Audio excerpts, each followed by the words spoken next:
Alte, Donalte no chime, shimo panolti, sending everyone good energy. Welcome, everyone.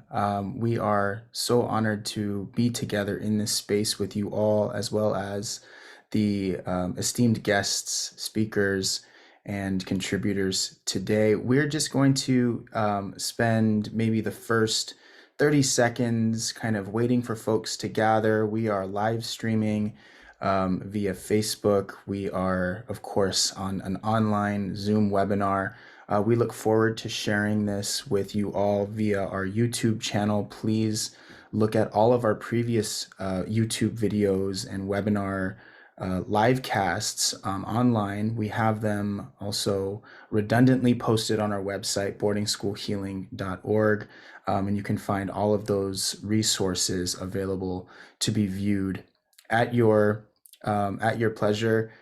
We are working on wrapping up this year with our virtual healing events. We were really very excited about the opportunity for bringing really important discussion and dialogue around ways in which we can more deeply lean into healing in a variety of different ways, whether that be physically, emotionally, spiritually, psychologically, and of course, as we know, none of these things can be teased out one by one. We are, of course, looking at each of these components in holistic ways of being, but we are really very honored to be joined by Dr. Maegan Rides at the door for our session today, exploring the impacts of childhood trauma through an Indigenous lens and supporting the paths toward healing.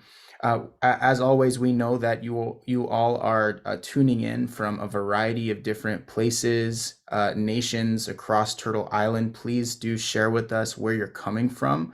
And we look forward to being able to review that, connecting with you in this way. We know many members are joining in with us today. If you are not a member, we invite you to visit our website. We can drop a link in the chat right now so that you can actually fill out a free membership form. We now have one live online, so it's a little bit more streamlined. So if you're not a member, we invite you to join. It's, again, always free, and it's the easiest way to keep in touch with us and to know what it is that we're doing across the country and with our various issues that we have going on. So again, I just want to say welcome, Shimo Panolti, and just to introduce myself, na notoka Samuel, ni Mexica, Iwan, ni Nawa, ne Nehuali, Los Angeles, California, Iwan, El Paso, Texas, Iwan, Zacatecas, Mexico. So in Nahuatl, what I shared with you is my name.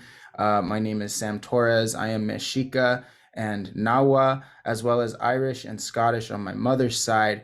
I'm the Deputy Chief Executive Officer for the National Native American Boarding School Healing Coalition. I was born in Los Angeles, but most of my family traces our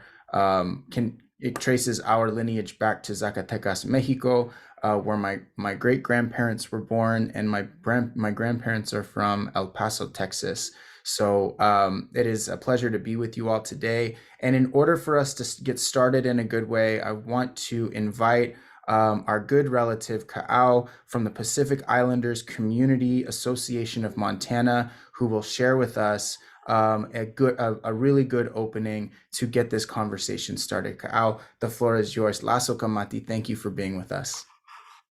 Aloha mai kako. Welcome everyone. O Ka'au moana ko'u inoa no Oahu, Hawaii Mayau. Aloha everyone. My name is Ka'au Moana Ahina, and I'm from the beautiful islands of Hawaii. Thank you for having me here. Today, I'd like to start off with a oli, a chant of welcome, and with aloha, and welcoming everybody here. And then following that, I would like to present a chant that asks for knowledge from our ancestors and those that have come before us. O nau nai ka hala me ka lehua, E kalele hua no I am naka no e no ka uno e ali ane ho I o tahiti mai a hiki mai no oko a hiki puno me ke aloha aloha aloha aloha E ho mai kai ke mai luna mai e. O nā mea huna no e au o nā mele e. E ho mai, e ho mai, e ho mai e. And we ask for our ancestors to be with us throughout this webinar. Aloha.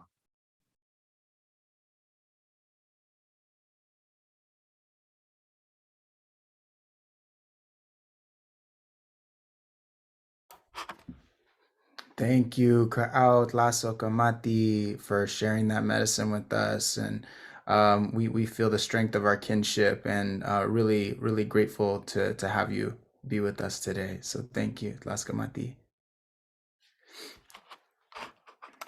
And at this time, we would like to introduce our guest speaker today, our good relative, Dr. Maegan Rides at the door for exploring the impacts of childhood trauma.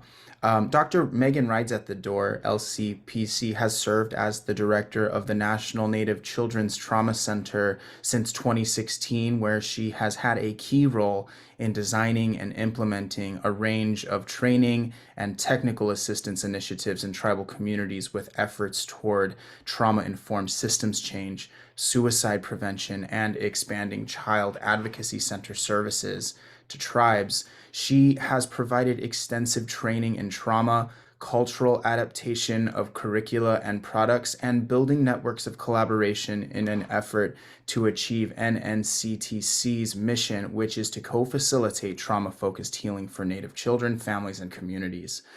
Though she carries a Blackfeet last name through marriage, she is an enrolled member of the Fort Peck, Assiniboine, and Sioux tribes, and a descendant of the Absentee Shawnee tribe of Oklahoma. Dr. Maegan Rides at the door, it is a privilege to have you with us today, and we look forward to being in dialogue with you. So with that, the floor is yours. Lasso Kamati, thanks for being with us.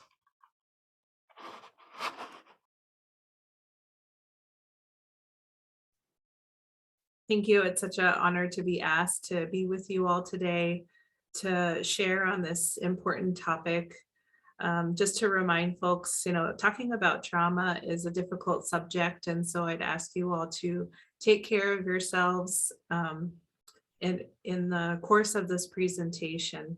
We're going to share about trauma, but we'll also share about paths toward healing as well. So I hope that will be something that we can end on to find hope and healing and encourage us at the end. The National Native Children's Trauma Center's mission is to co-facilitate trauma-focused healing among Native children, families, and communities. And we feel that co-facilitation is really important in the work that we do. Our center is located at the University of Montana, and we are a training and technical assistance center. So we provide trainings just like this all of the time, in person and in virtually. If you'd like to find out more information about us, you can find us on our website at www.nnctc.org. So with that, I'll kind of move us along for this short presentation that we have for you today. So our pathway that we're going to be traveling is discussing the impacts of trauma. And there's a lot of different ways that we can discuss the impacts of trauma holistically, immediate effects versus delayed impacts, developmental over the course of a childhood, over the course of childhood, looking at community impacts. And of course, like I said, we'll also be discussing the pathways toward healing. I'd like to acknowledge first and foremost, just acknowledging the difficulty in healing from trauma given ongoing cumulative grief and losses and ongoing trauma that we continue to endure. And that's a common phenomenon, you know, and it you know, needs to be validated, that it's difficult to heal in the face of ongoing cumulative experiences and systemic issues that we have to deal with on top of that. So I want to first acknowledge how hard healing can be in light of these circumstances. There's a lot of different, it's hard to talk about the trauma's impacts because there's all different types of traumatic experiences that people can endure. And there's lots of differences among us, among our people, that really influence the way that the impacts show up for us, how some people can not be as affected by even the same event sometimes than another person. And there's a lot of different reasons for that. The age at which these traumatic events occur, the developmental stage at which a child's in, their trauma history, other life adversities that are going on in their life, prior and ongoing support and healing that they might have with their communities or with other people, risk and protective factors that are varying depending on all the levels of individual, family, and community, things that help us or either put us at risk, and changes after the event that can lessen predictability even more and lessen stability in our lives. And so we just want to acknowledge the variability in responses to these events as we think about trauma.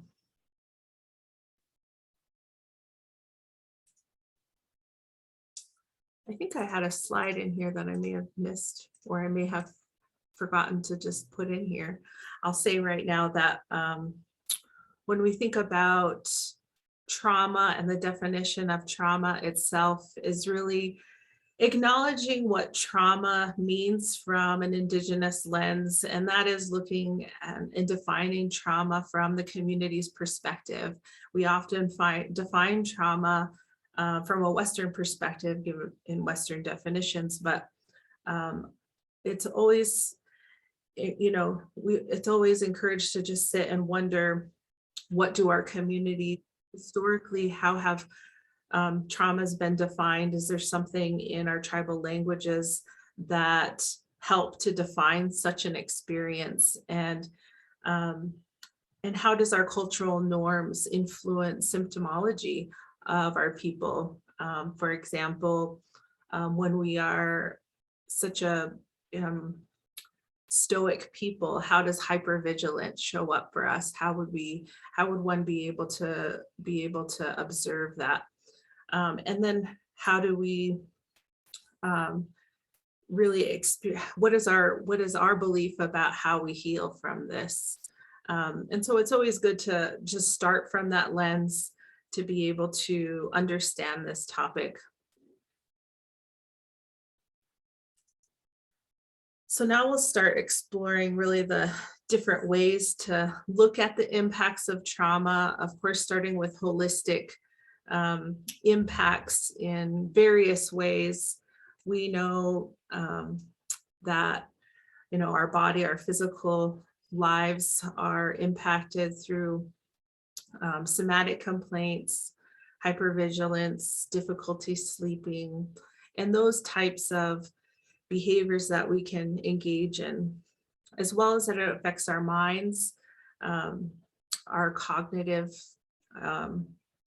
experiences, our thoughts that we might have about ourselves, about others, about the world in general. And usually we tend to have maladaptive thinking patterns, and that can lead to continued unhelpful thoughts. and our spiritual selves are also something that's impacted and not always talked about. And in this realm, we can see that it can cause us to question why this happened, how, if we believe in a higher power, how come such bad things happen and there was no intervention? How can this happen in the context of hope and belief and spirituality and belief in a higher power? And so it can affect our belief systems, and if not our belief systems, our sense of hope and purpose in our lives. And in the emotional realm, it can cause us to not be able to regulate our emotions, be able to express these emotions in healthy ways, and really cause a lot of mixed emotions, as you can imagine. So these are some of the holistic reactions to trauma. We know it affects our whole being, as we'll talk about, the other piece of this, and Sam mentioned this at the beginning, is healing in all these areas as well, not just the impacts, but you can imagine there's a lot to be gained from healing and holistically in this way to help correct the impacts of trauma. And then we can look at the impacts of trauma, immediate impacts versus delayed reactions in these holistic realms. First, starting with physical and body. It's we can see immediate effects such as those that are affecting our autonomic functions, those that affect our rapid breathing and our heart rate and blood pressure and overall feeling of depersonalization or hyperarousal, and real immediate body impacts. And you can imagine that over time that would lead to further things like nightmares, somatization, which is really feeling like physical effects that aren't always explainable to a specific illness, and appetite changes. You can really lessen our immune response, so we might get sicker more often, lead to overall fatigue, and as we know from the adverse childhood experiences study, can lead to more long-term health effects later on. In the realm of our minds or our thoughts, you can imagine that immediate effects of just having difficulty concentrating. We talk about our frontal lobe coming out of the picture. That's out. It's really what's immediate for survival at that given time. We might have a lot of rumination or racing thoughts, distortion of time and space, losing track of when it is and where we are, and have impaired memory recall, which can influence our difficulty recalling specific details of the event. And then in a delayed fashion, we might be impacted by these leading to intrusive memories or flashbacks, some type of re-experiencing the event in some way, in a way that we feel that it's happening now. Self-blame and other negative thoughts, difficulties in making decisions and using a lot of those executive functions, this planning for the future, problem solving, making decisions, being able to stop and think before we act, and potentially leading to suicidal ideations. And in the spiritual realm, as I talked about a little bit before, I think about immediate impacts of our spiritual experiences could be really intense prayer, loss of self-efficacy, or our ability to have the capacity to influence the outcome of however we might be behaving. Despair about humanity. Again, how can such bad things happen? Especially if it was interpersonal and caused by an act from another person. And overwhelmingly just feeling unsafe, unsafe physically and also unsafe psychologically. And some delayed reactions might be, again, questioning how this happened, why this happened, loss of purpose, hopelessness, and really having to redefine the meaning of the experience and how a person comes to terms with the event and how to move past it, and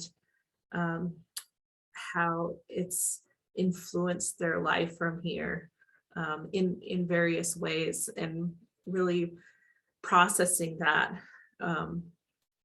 over time. And in the emotional realm, some immediate effects, as you can imagine, are some numbness and detachment from the experience in order to cope with the situation, severe fear, and you can imagine a lot of different emotions that are coming up for someone. And these aren't all of them, but certainly potentially some anger, sadness, potentially even denial that it happened, some really shock value of, did this event really happen to me? And overall just feeling a lot of different emotions. And then delayed, a lot of these emotions and feelings can lead to things like depression, anxiety, instability of mood, shame, avoidance of emotions, talking about the event, feeling emotions, and avoiding trauma reminders, avoiding people, places, things that remind us of what happened. And as you can imagine, as I'm talking about this, it's really difficult to, it seems like there's a lot of impacts, and there certainly is. And it's hard to talk about, again, be able to talk about this given the unique experience of individuals.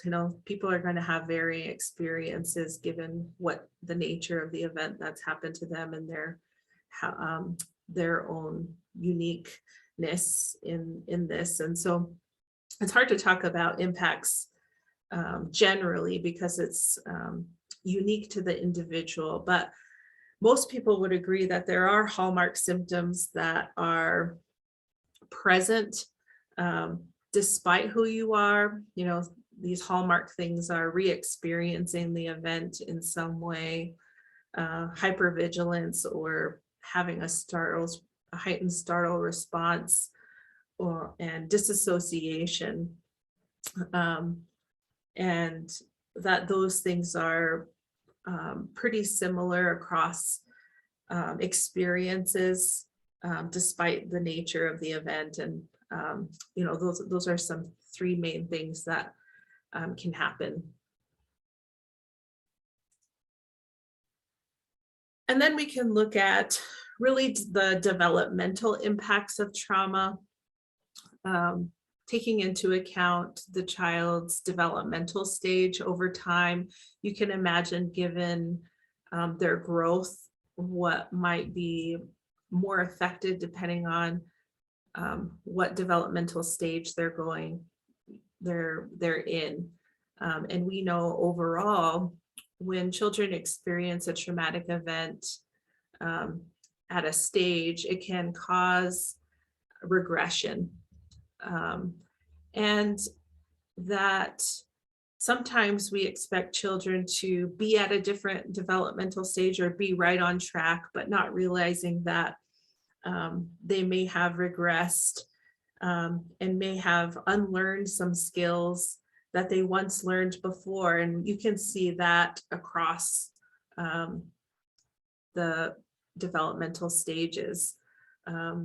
And so it's important to know that there are things that are definitely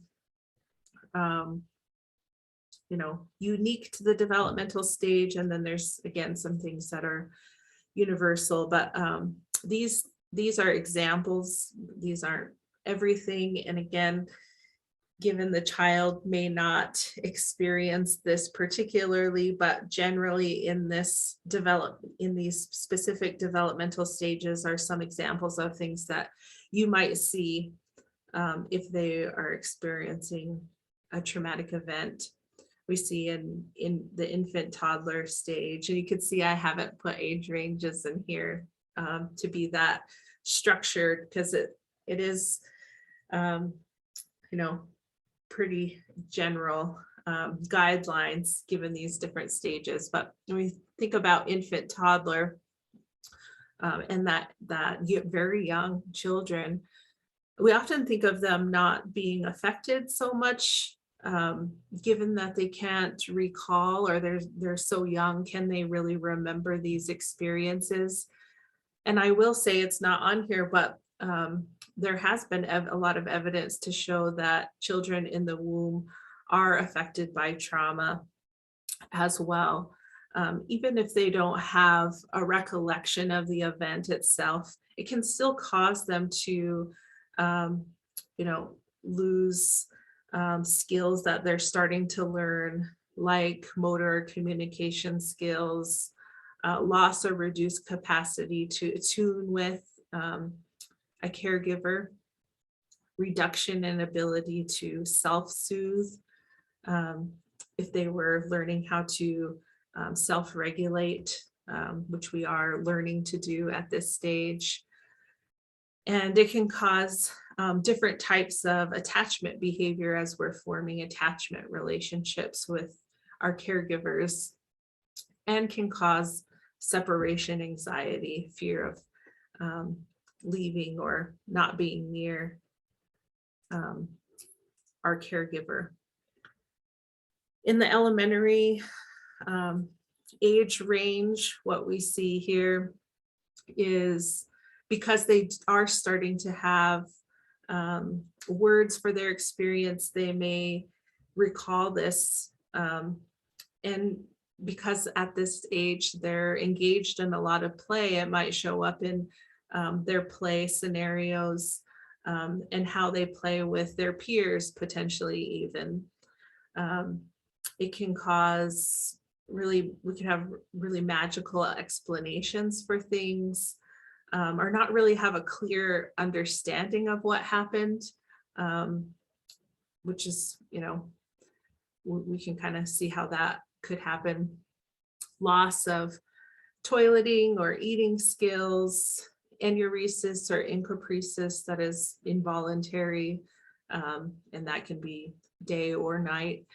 Increased need for control as a way to try and help them make sense of their worlds.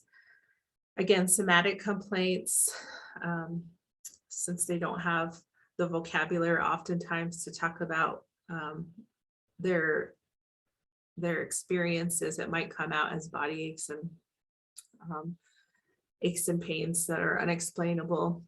And they tend to be vulnerable to anniversary events around the time something has happened. Middle school age, we're looking at fear of trauma reoccurring. So overall sense of safety is diminished. Increased self-focusing and withdrawal. And you can imagine at the middle school age, this is an age where middle school students are more into their peers than anybody else. And this withdrawal causes them to lose these social relationships that they should be really focusing on at this stage. They can have wish for revenge and action-oriented responses to trauma. This isn't right. How is this allowed to happen? And really get action-oriented in trying to make meaning of these experiences. Lowered self-esteem, sometimes self-blame, fear of closeness and love. In the adolescent age range, we can see a lot of behaviors that are commonly seen, and that's true for elementary, middle, and adolescents. When they start entering the school age, overall, a lot of misbehavior can look like reacting to trauma reminders or difficulty self-regulating, and due to the trauma impacts. And so it's important to know that some of these things can be due to trauma, such as self-harming, truancy, running away,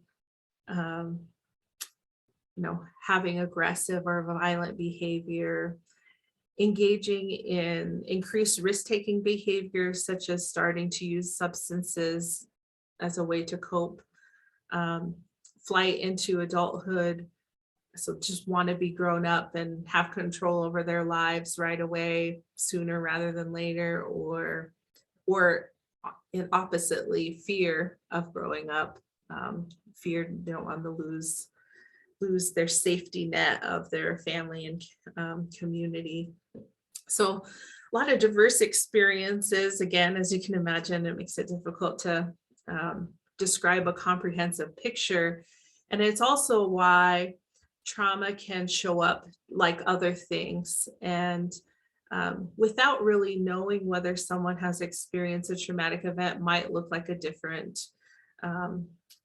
issue for them. Might look like conduct disorder or something else. And so, which is, trauma is a foundational issue for people. It really leads us to ask the question, what's happened to this child, instead of what's wrong with this child. I think people say that a lot when we talk about what this means for having a trauma lens. And because we're a collective people, we're collectivistic in a lot of ways, we expand that question out to parents. We say, not what's wrong with this parent, but what's happened to this parent for them to not be able to meet their child's basic needs, their needs, the other types of needs that they might have. And not what's wrong with this family, but what's happened to this family. And not what's wrong with this community. How come it has so many of these issues, but it's really what's happened to this community. And when we ask ourselves what's happened to this community, we can really take into account a lot of different traumatic experiences, including historical and intergenerational trauma.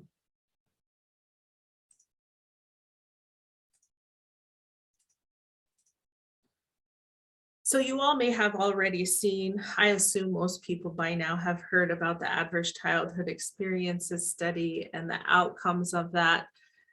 This depicts really the findings of that study and the replication of that studies, which have occurred also in some Native populations as well. And what we can see for that is some of the same findings, is that historical and intergenerational trauma is really acknowledged as a foundational experience that has led to local and social conditions such as poverty, such as houselessness, such as hunger, such as unemployment rates among our communities. And that leads to the likelihood of more adverse childhood experiences or childhood trauma to occur. That causes trauma symptoms, all those impacts that we just talked about. And that leads us to adopt health risk behaviors, engaging in behaviors to cope with that experience, which can include things like smoking, substance use, etc. And all of that can lead to lower mental health and health outcomes later in life, and lower life expectancy for our people. And again, this is correlation, not causation. So we like to point out that, we all know people in our lives, if not ourselves, that have experienced trauma and have gone on to heal and have not gone down this trajectory. And there are some people with disease and social problems who may not be able to attribute that to a traumatic event as well. And so again, it's not causation here, but there is a pretty high correlation here, and we can see that this is an explanation for why we have a lot of earlier life expectancy in our populations, why there's so many losses that we experience in health and mental health issues from trauma. On the other side of that, now that we've explored all this, it's really, what's on the other side of this. It's good to know all of these impacts and how it impacts us. There's great things to be validated for us to know that these are common experiences that people have, that we're not alone. But really looking at the other side of the picture is, how do we create healing from that? And this Healing Indigenous ACEs pyramid really reflects what we can be doing on our community-wide levels to be able to address trauma. And it's really a result of this now what question. Now we know, and really we'll start with with historical and intergenerational trauma, is really supporting Indigenous healing, uplifting tribal sovereignty of our communities to decide how healing happens in our communities, cultural revitalization of languages and our cultural and traditional healing practices. And that's work that's already underway, as we know.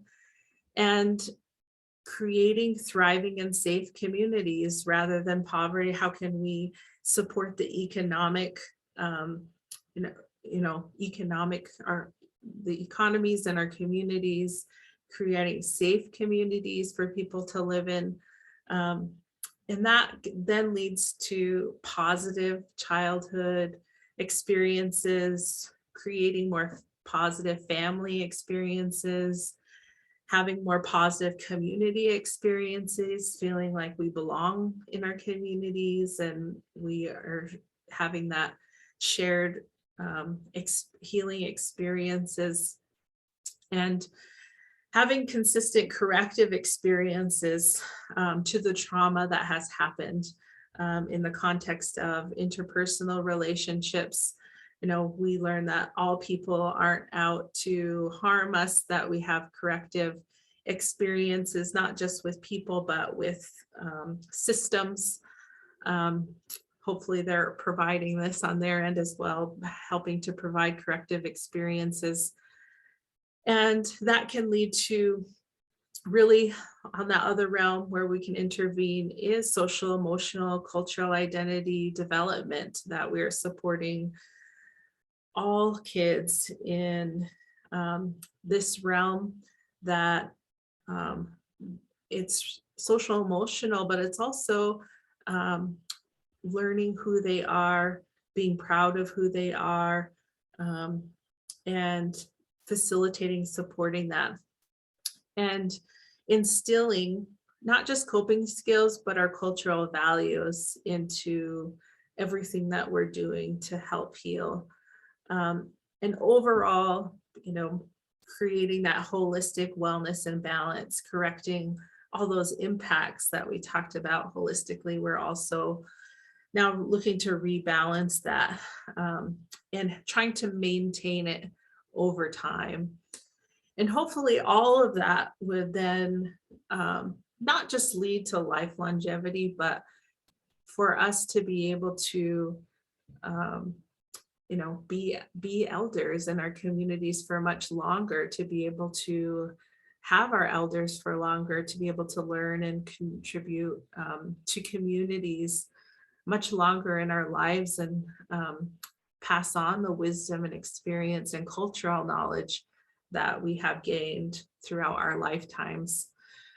And so, when I see this, when we think about this, we can't do this alone, right? And if you're in this work, it's difficult to be able to heal from trauma.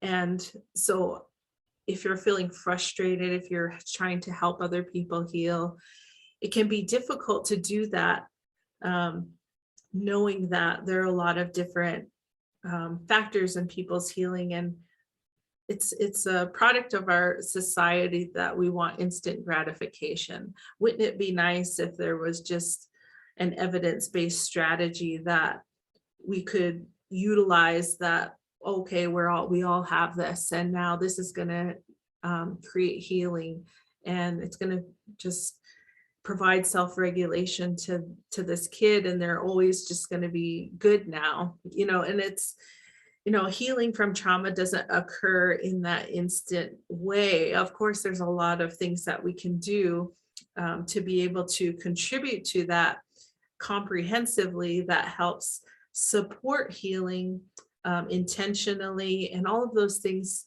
do help, but it is definitely a process over time. And some people can feel frustrated with how long it's taking, especially those who have experienced trauma itself. Is frustrating enough, right? Trying to look and search for these different avenues of healing. And there's a lot of different ways to go about healing. And we want to honor those different ways. And it's really about the intensity or depth in which we engage in these healing experiences, and the regularity in which we engage in these experiences, and how it helps us process these events, and make meaning out of them, and help us not forget, because we probably won't forget these experiences, but really function and grow from these experiences afterward.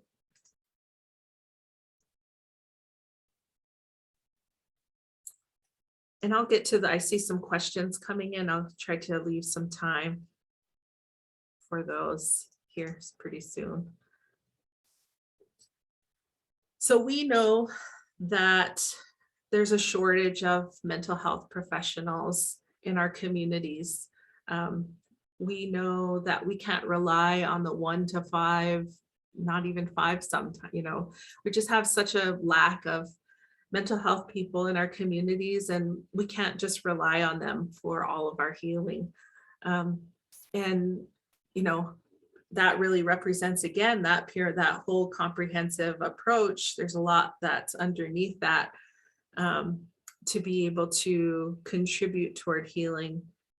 And also uplifting, as we said, these traditional healing practices. There's been a lot of innovations to support traditional healing in our communities.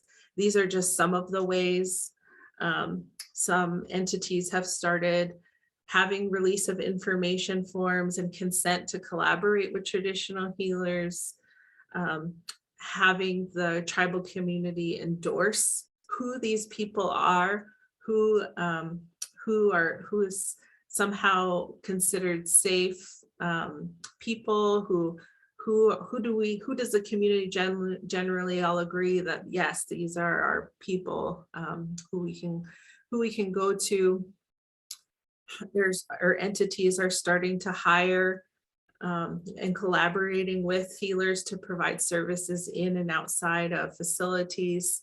depending upon whether the healer thinks that's appropriate or the community think that's appropriate. There's been instances of mental health professionals and tribal healers co-facilitating healing services at the very same time.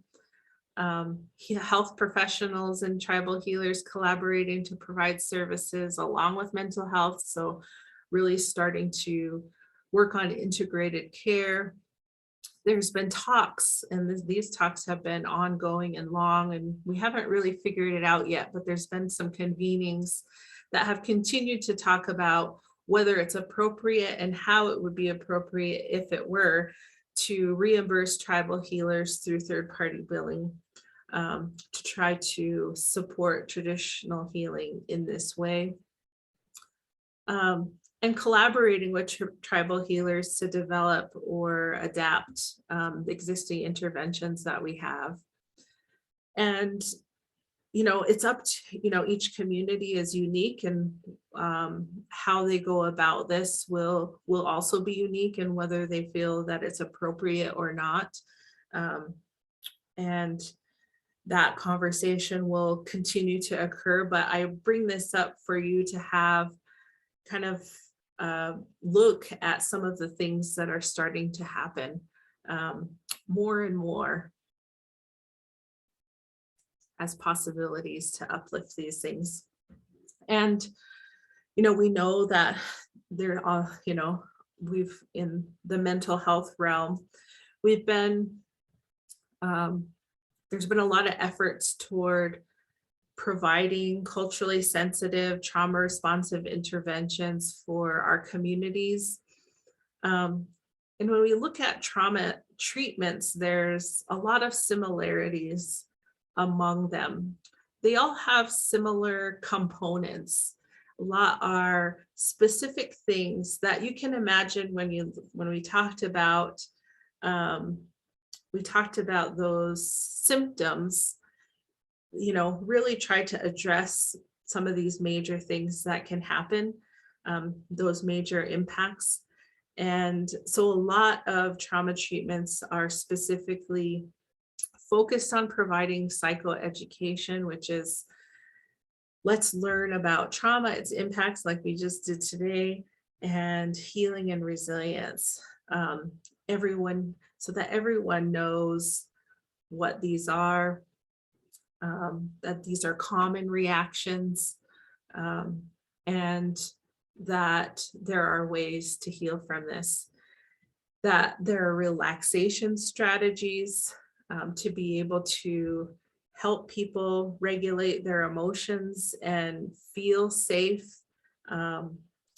more often, intentionally trying to engage in relaxation and calm our stress response systems, and being able to, talk about our emotions, regulate those emotions and express them in healthy ways, have new ways of thinking, developing coping skills in the moment of situations, hoping to encourage caregiver understanding and support, especially among children who need an adult to support them through their experiences, and really enhancing one's physical and psychological safety.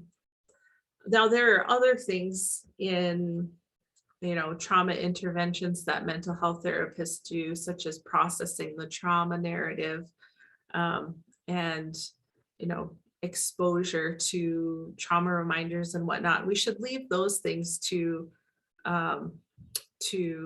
someone who's trained to be able to bring someone through those experiences. But you can see a lot of these things that are common in a lot of trauma treatments are things that a lot of our community members can do. We can give these things back to our communities in fusing our cultural values into this, in relaxation, smudging, drumming, dancing. There's a lot of things that overlay within rejuvenating our culture and our languages, and how that promotes, again, our identity and healing in this way. And so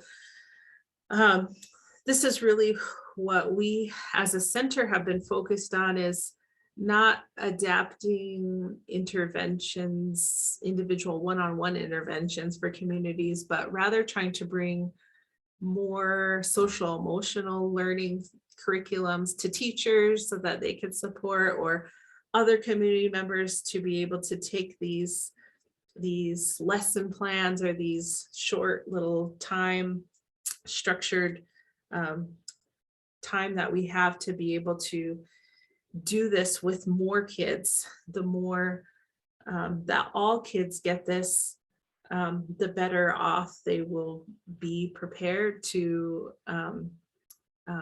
recover from trauma, but also just good protective things. And you can imagine that learning all of these things is good for a child, even if they haven't experienced a traumatic event. These are all good skills to be able to have in their life, which is why this is promoted during in schools and where kids are commonly at.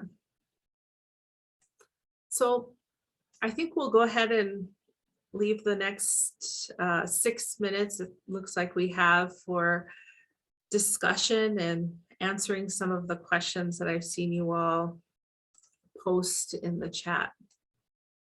So we'll turn to those.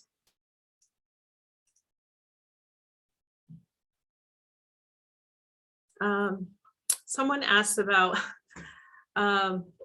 so that someone asked, note will be published 2023 on that Indigenous Healing ACEs pyramid. And so that pyramid will be published with the narrative, with the article explaining a little bit more about what it's about, similar to what I've expressed here. So it'll be publicly available. Probably it's accepted for publication. It should be out early spring 2023, I would guess, sometime, if so you could find it. Right now it's just with me, and now it's out with you on this slide, but it doesn't exist in any kind of resource yet or anything like that. But that should be out and more publicly available pretty soon. Someone asked, do you have any resources to help staff members joining our school community be more compassionate and patient with their students, especially when students with high A scores are struggling and are acting out? Certainly there's a lot of training that we can do, and we do with schools around learning the impacts, but really looking at behaviors through this lens that I was talking about, and how to respond and not react. And there's various levels, as you can imagine, with implementing trauma informed or trauma responsive or trauma sensitive care. And that at an individual teacher, but also radiating that out to the entire school. There's a lot of work to be done for schools to be able to be consistent, and for the entire school to have this lens and be operating from this approach. And I'll say that training doesn't always lead to having having this lens and operating in this way. It does take a little bit more of really immersing ourselves in reflection. A lot of this work is around us as providers, us as people who are working with these youth, to take on this approach and believe in it to some extent. Some people don't necessarily believe that this will work. And so it really takes takes effort to kind of radiate this out through the community. It also has to see some success among others in the school system to start radiating that out throughout the school and leadership has to be bought into all of this as well. But I'll stop there and move to the next question. But we are certainly take trainings on request. We have a list of trainings that we offer. We also have technical assistance that we offer, such as walkthroughs through spaces. We've reviewed policies and procedures of organizations. We've helped systems identify trauma and through selection of trauma assessments that they might use. There's a bunch of different ways in which we provide technical assistance to support the learning, not just training by itself. So feel free to look at our website and request training if you're interested. What are thoughts around the decolonization of trauma work? I'm curious as to the impact on adoptees who are often deemed not Indigenous or Native enough for a multitude of reasons or factors. Yeah, definitely. I think decolonization is part of that, that uplifting tribal decision-making in how communities have healed from trauma. When you think about, our communities haven't had the decision-making power.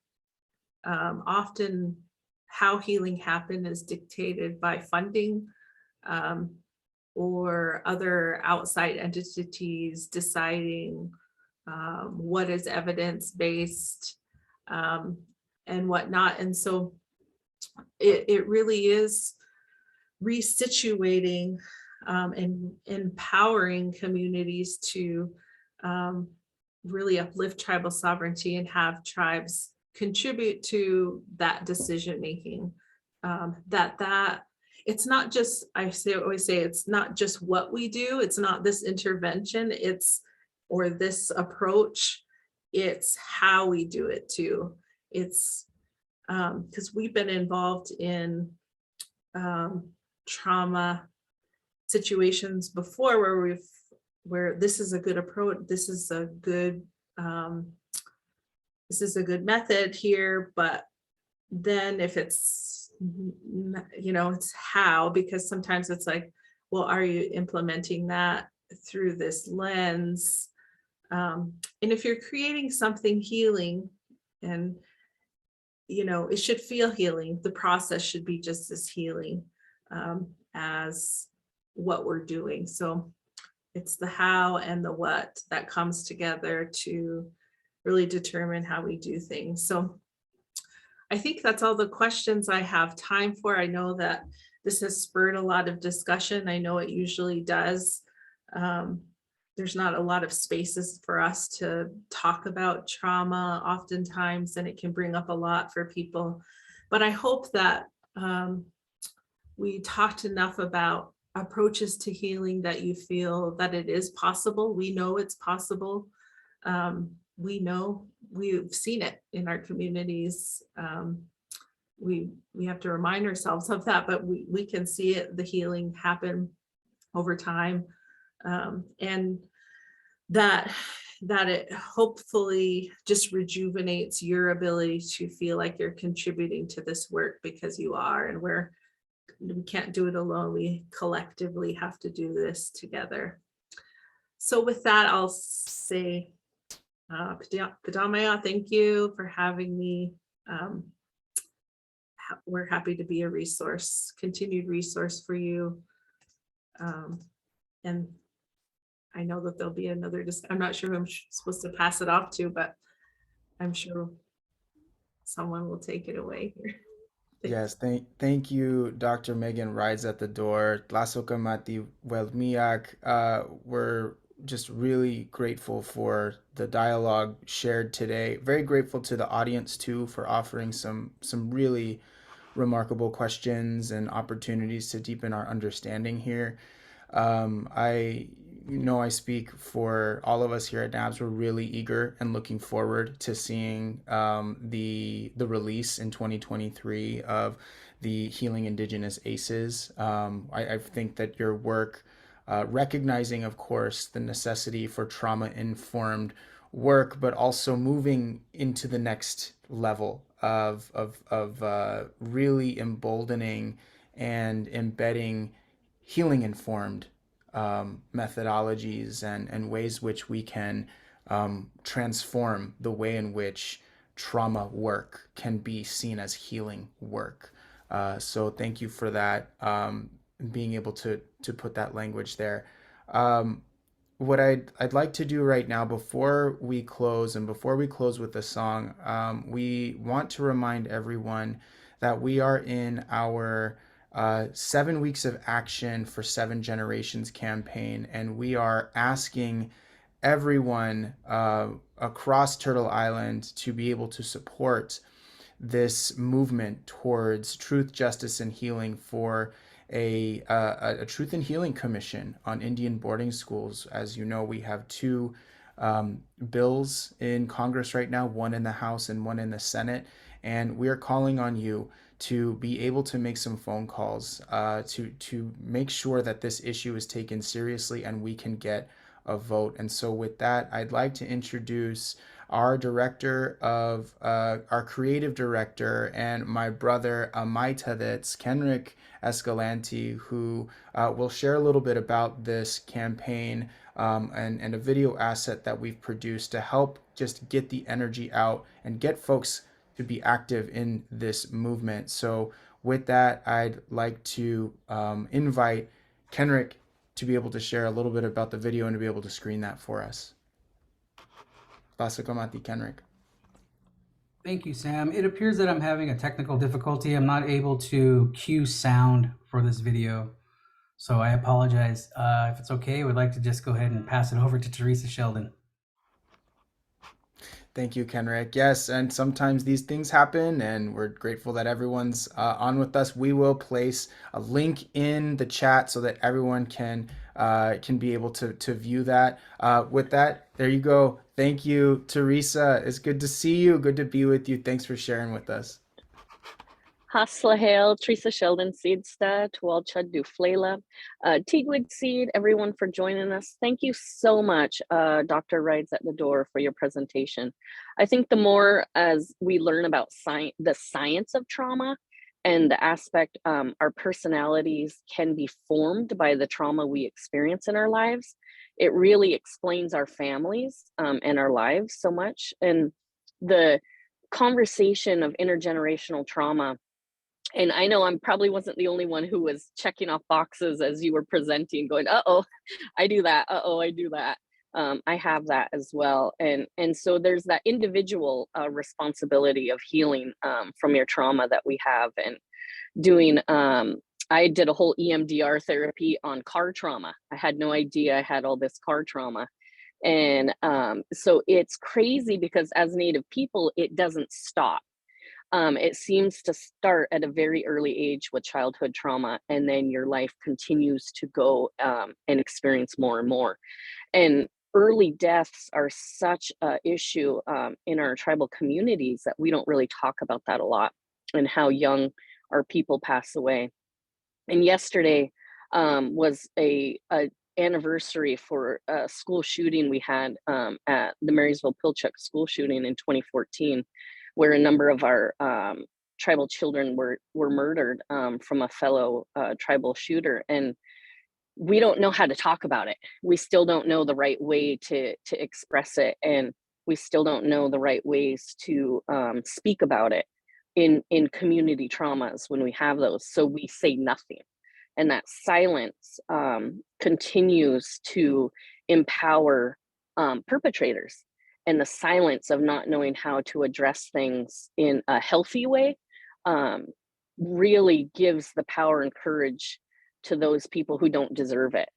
And so I'm excited to learn more sort of about trauma so that I can be a better advocate myself and speak more with strength and sincerity. And so it really leads us into our bill NABS has it's called S290HR544, and it's the Truth and Healing Commission on Indian Boarding School Policy Act, and it's currently in Congress. We have 83 sponsors on the House, 25 sponsors in the Senate, and we are looking for everyone's support to help us pass this bill. This bill will create a commission, and the commission, what it will do is it will have a full inquiry into the assimilative policies of the United States Indian boarding schools.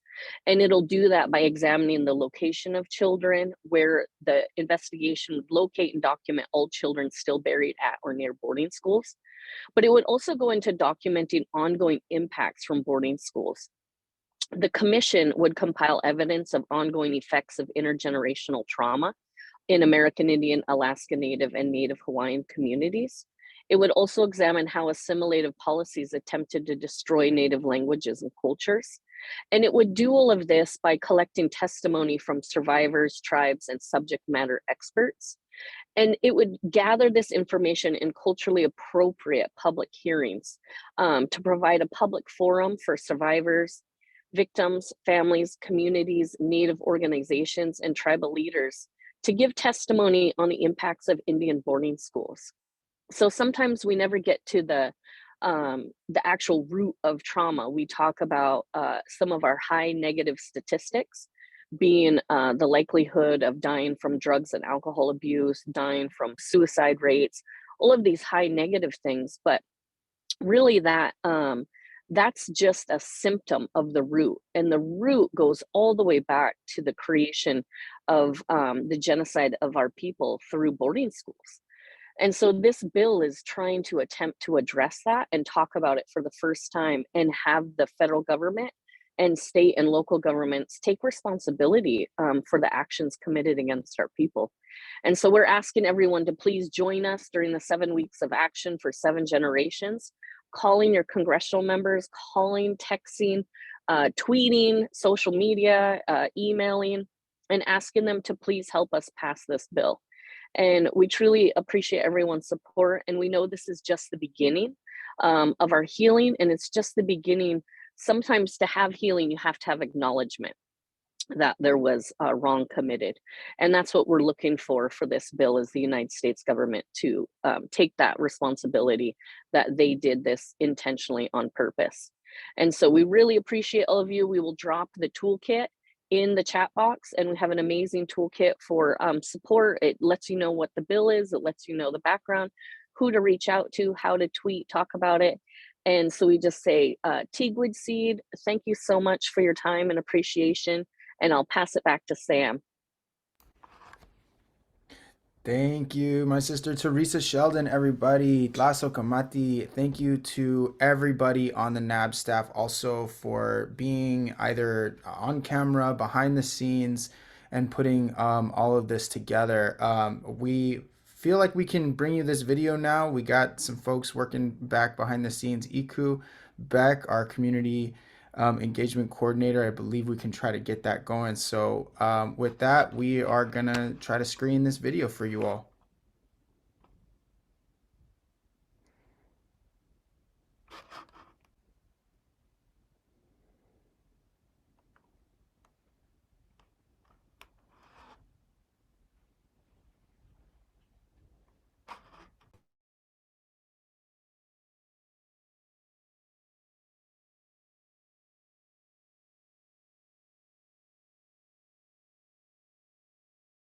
Was the sound working on that?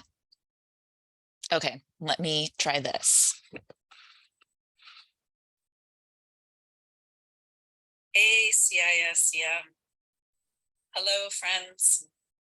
Every Indigenous, Alaska Native, and Hawaiian has the right to truth. We have the right to know the truth about what happened in Indian boarding schools in the United States.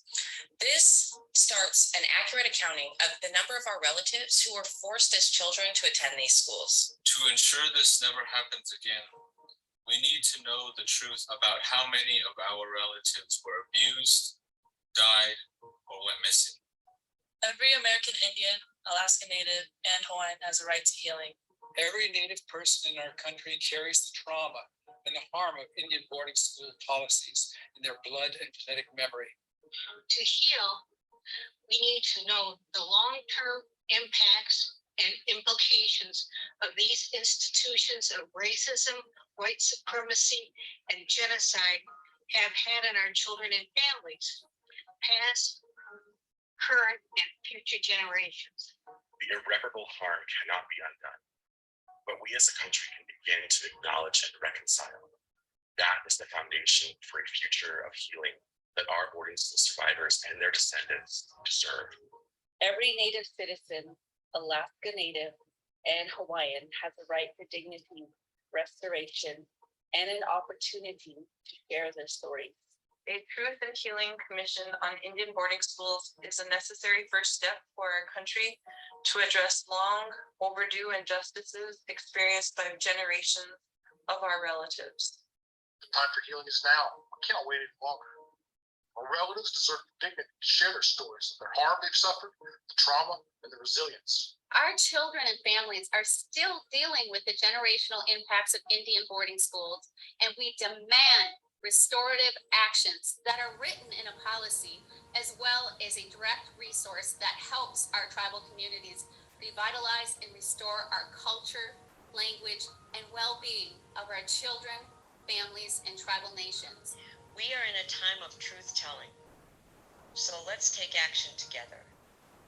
We ask each of you to call key congressional leaders to enact the Truth and Healing Commission on Indian Boarding Schools Policy Act, which calls for a full inquiry and accurate accounting into the assimilative policies of U.S. Indian boarding schools, including a full examination of boarding school archival records and the ability to subpoena documents if not brought forward. Culturally appropriate public hearings for survivors, descendants, and subject matter experts to provide testimony and inform institutional knowledge gathering. The creation and dissemination of commission findings and recommendations shared publicly that will set the foundation for policy recommendations that work toward restoring the culture, language, and well-being of our children and families. A comprehensive investigation that goes beyond the Department of Interior's Federal Indian Boarding School Initiative and builds upon all previous research. The time is now. The time is now. The time is now. The time is now. The time is now. The time is now. The time is now. The time is now. The time is now. the time is now. The time is now. The time is now. The time is now. The time is now. Please call your senators and congressional members today, requesting they pass H.R. 5444 and S. 2907, the Truth and Healing Commission on Indian Boarding Schools Policy Act.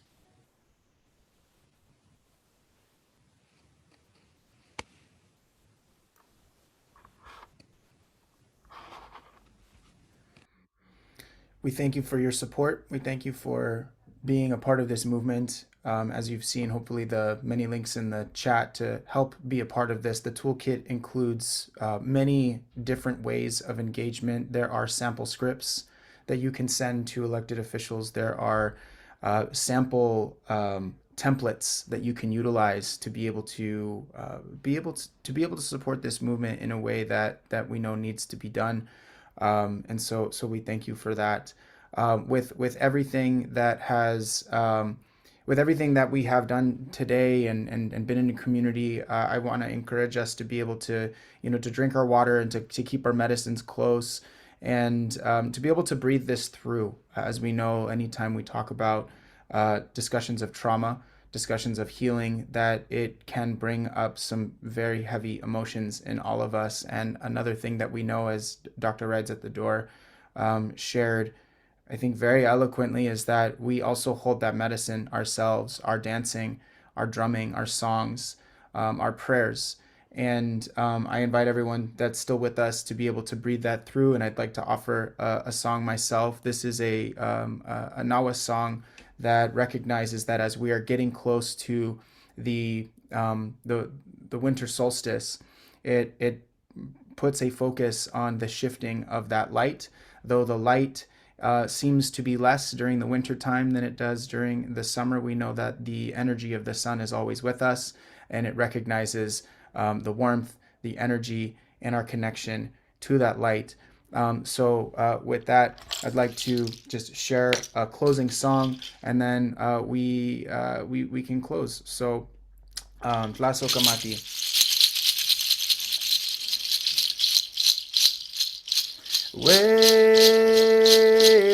Weteo.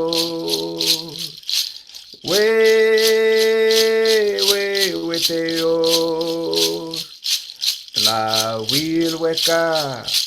Tonal weka.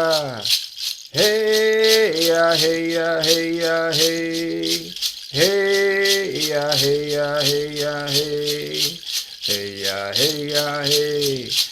Hey ya hey ya hey. We shoot a kutli. We shoot a kutli. La wil weka. Tonal weka. Hey ya hey ya hey ya hey. Hey ya hey ya hey ya hey. Hey ya hey ya hey. Hey ya hey ya hey. We chilo pochli. We chilo pochli. La wil weka. Tonal weka. Hey ya hey ya hey ya hey. Hey ya hey ya hey ya hey. Hey ya hey ya hey. Hey ya hey ya hey. We tota tonatiu. We tota tonatiu. La wil weka. Tonal weka. Hey ya hey ya hey ya hey. Hey ya hey ya hey ya hey. Hey ya hey ya hey. Hey ya hey ya hey. Lasso Kamati, Ometeo. We invite everyone to take a brief survey at the end of this event that will be shared with you all. And we are also working on a campaign right now to share out care packages for boarding school survivors. We can put that link there in the chat, and we invite everyone to be able to share that with their loved ones, with those that know that they can benefit from this in this time. And we're really just looking forward to being able to lean more deeply with you all in this movement, as you have supported us over these past 6-7 weeks in this movement and far beyond. We know that we truly do stand here because of the work of those that have gone before us, the work of our ancestors. We are truly standing on the shoulders of giants in this work, and we're grateful to be able to continue to push into the future for an Indigenous future, for a future that invites and involves us all, a future that is that centers healing, and so that we can, of course, be strong into the next 7 generations. So with that, here at NABS, we wish you well. We send you our good energy. We send you our prayers. And thank you again for joining us today. We look forward to seeing you again. Lasso Kamati.